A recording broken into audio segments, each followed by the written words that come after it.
thank you so much for tuning in to another episode of the Financial Freedom Show. My name is Tonya Ayodari. I'm super glad to have you all.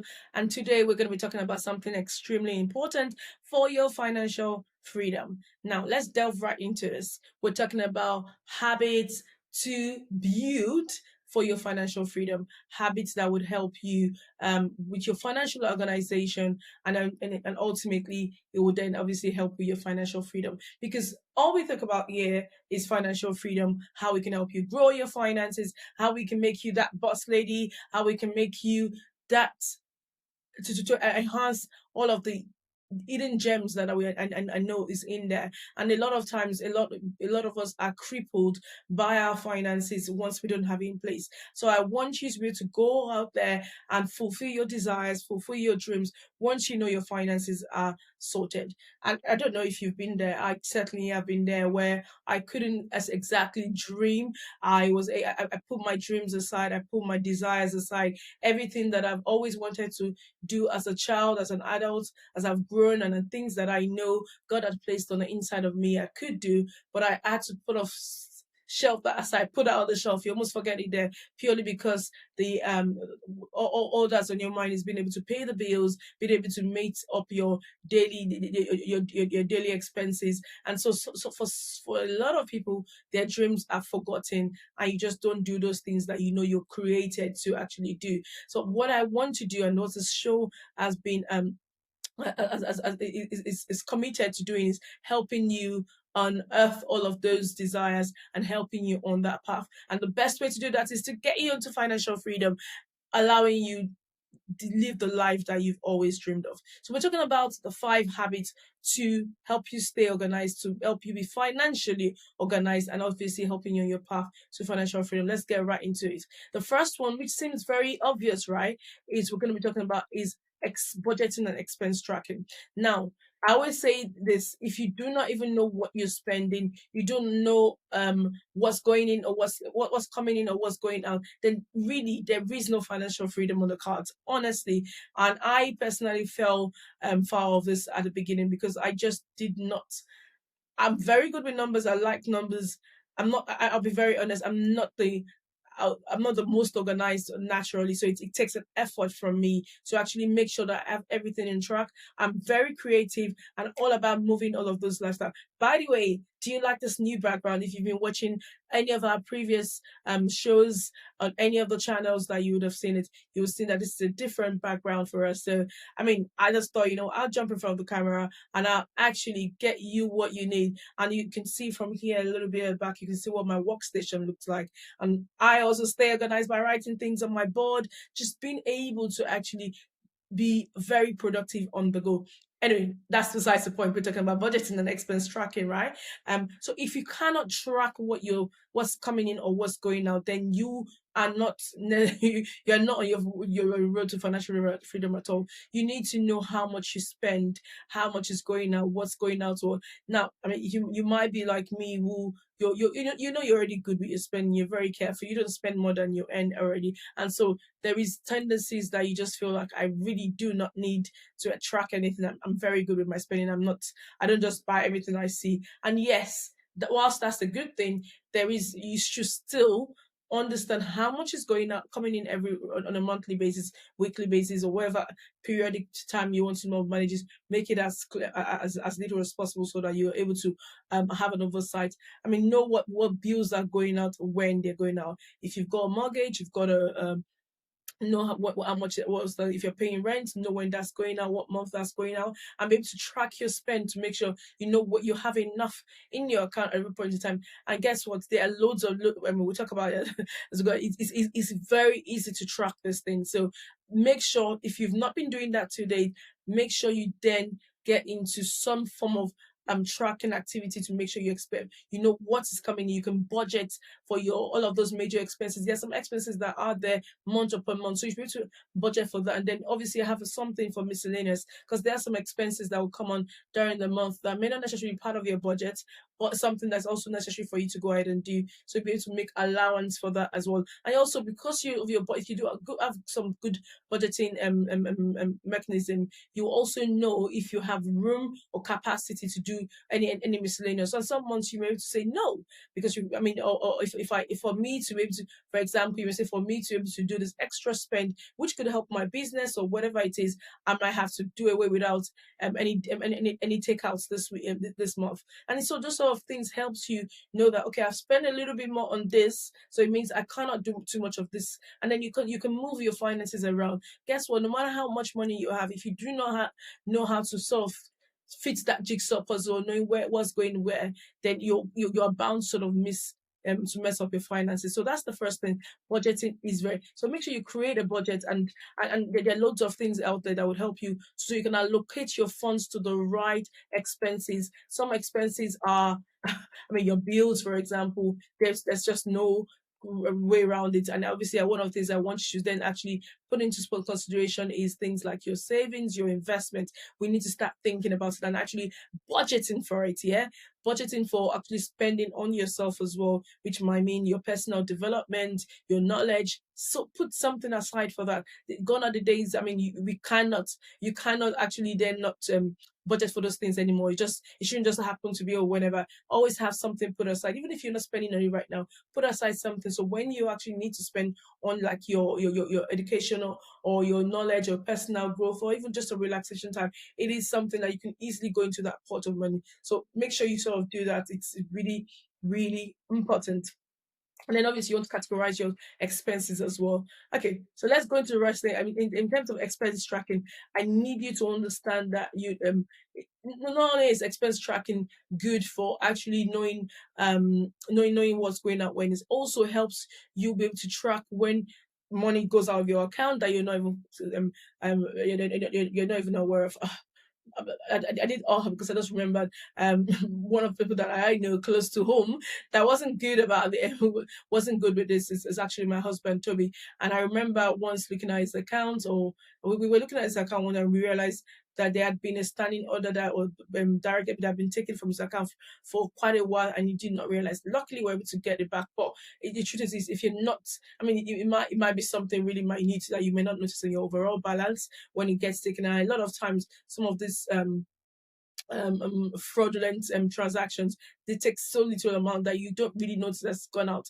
But month upon month to month, it goes out. So if you track your expenses, it helps you monitor things like that, and just you can eradicate some expenses and some subscriptions that need to go out. Easy for you to sort of track them.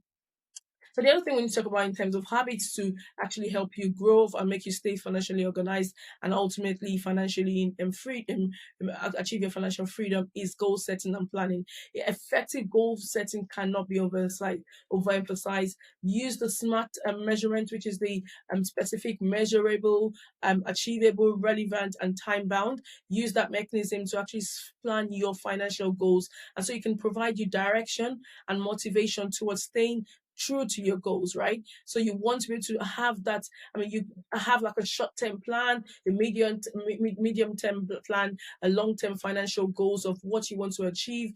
I mean, we've talked about on this show about what it means to actually create your financial plan and financial goals, but it's very important, and then you can take a step by step plan. There are loads of resources out there that can help you with this, but make sure that whatever it is you're planning, you have they're manageable tasks.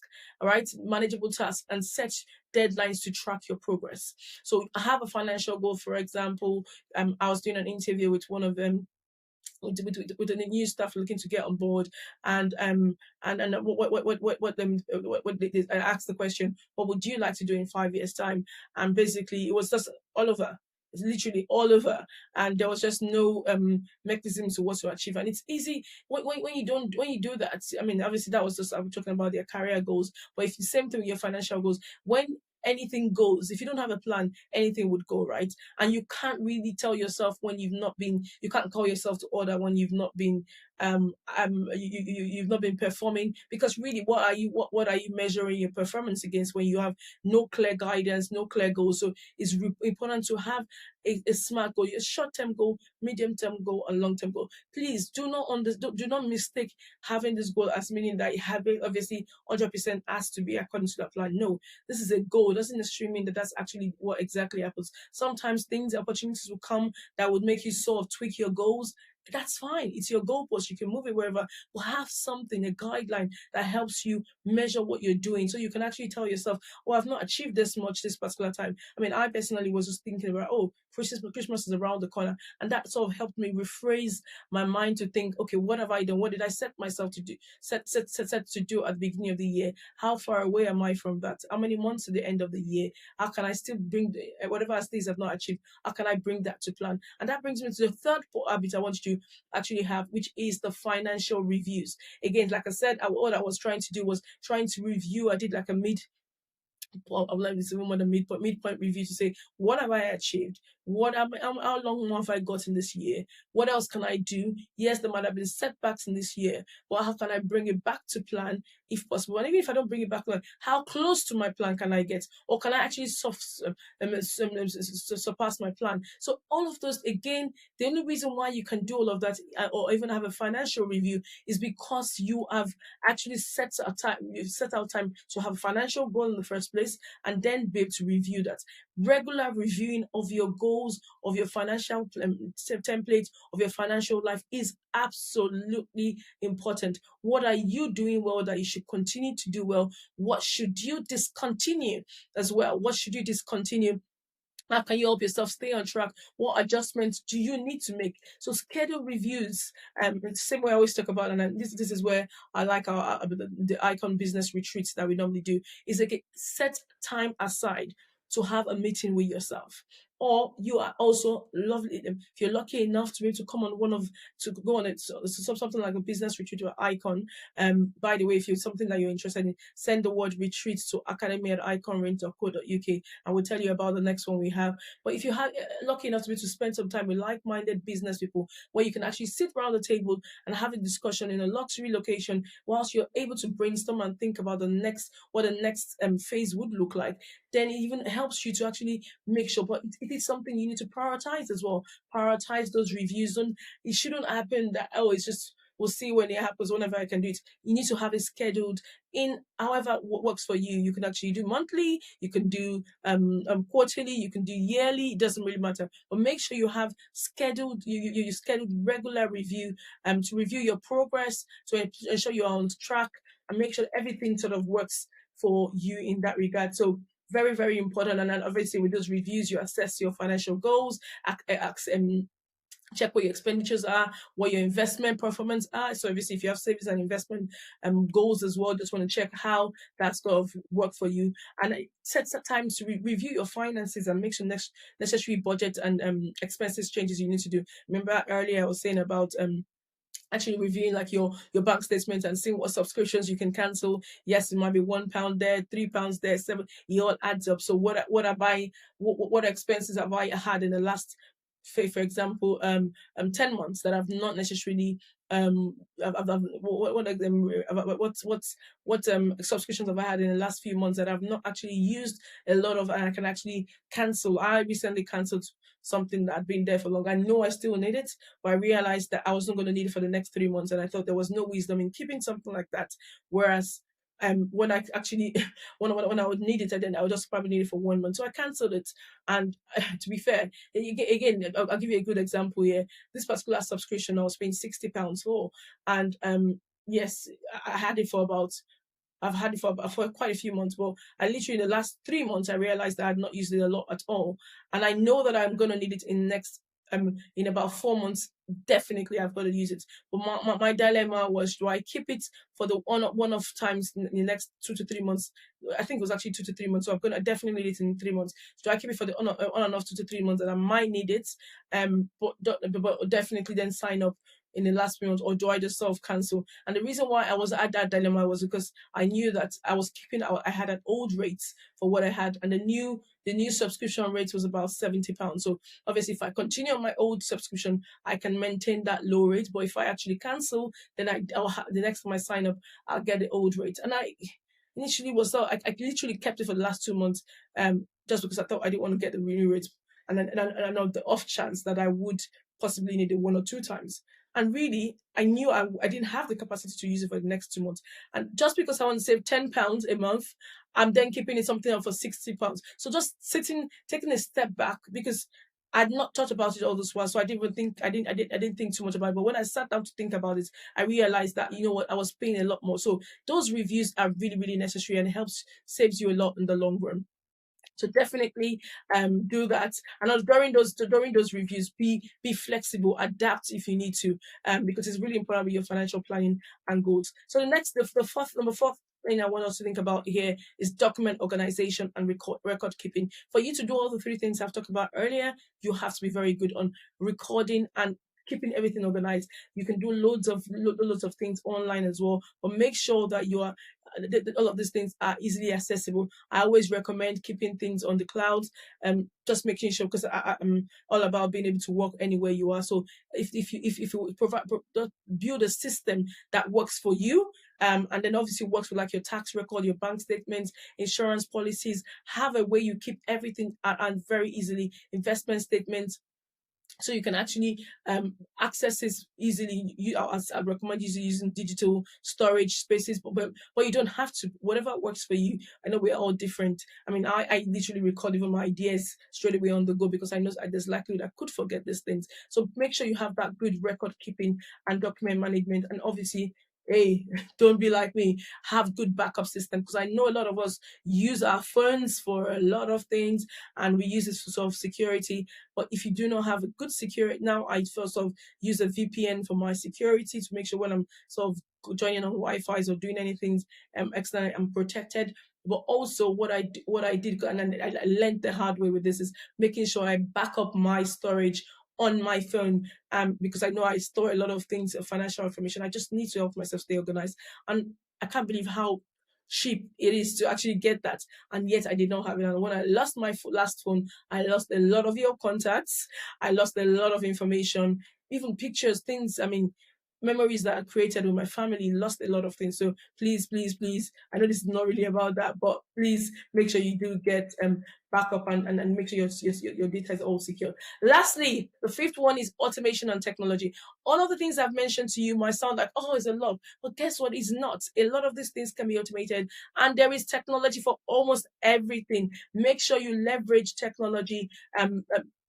That's out there, loads of apps. I'm not going to even try to start mentioning different apps that maybe that's going to be a different session, because I'm not this is not I'm not trying to promote any particular brand, but there are loads and loads and loads of apps that makes your life easy for everything, for your finance tracking, for expense tracking, for your financial goal planning as well. There's a lot of mind mapping tools out there. There's a lot in terms of the storage. There's just so much out there. So make sure you actually maximize that, and then get into automating your bill payments as well, and savings, so that you actually know what's going on. Make use of things like standing orders, direct debit, depending on whatever country it is you are in, and how that works within your system. But look for a way to actually have automatic transfers for your savings, for your investments, for all of these different expense ports that I talk about. Once the income comes in, have an automated system to have going to all of those different ports, so you know exactly what's been spent. So now, when I say to you, come on this icon range course that would help you take you from 6 figure to 7 figure, it's not a case of, oh my goodness, I can't do this. No, you can, because you've been putting money aside for it, right? So it's just really things that help you stay on time, makes you do things with little amount of time, and helps you stay consistent. So there are loads of apps and tools. I mean, I'm looking at my screen here. I'm trying to see which one do I mention, but I don't think it's just going to be so many things. So definitely, I wouldn't bother recommending apps or expense trackers or mind mapping tools. But go on Google and type it out there in any search tool you use, and you will find loads. Look at the reviews of them, and then try it out. Try it out. If it doesn't work, you go to the next one. And by developing and maintaining and implementing this habit, you're well on your way. You can optimize your financial organization and work towards your managing your finances ultimately, and an effective management. You're also able to support yourself and support yourself into that broader goal, that higher achievement that you have. Because don't make a mistake and think that any of the high achievers you see out there, they just got it within them. Everyone maximizes these things. You build up this routine, equals results. Start building some of these things. A lot of them will take a while for you to get used to it, but as long as you're starting somewhere, you know you will eventually make it. So that is what I've got for you this week. I hope you've enjoyed the content. I do hope that I'll get back from you in terms of what you've implemented. So let's do it this way. Can you let me know on any of the channels you're listening to me on or watching me? Can you let me know how well you've done?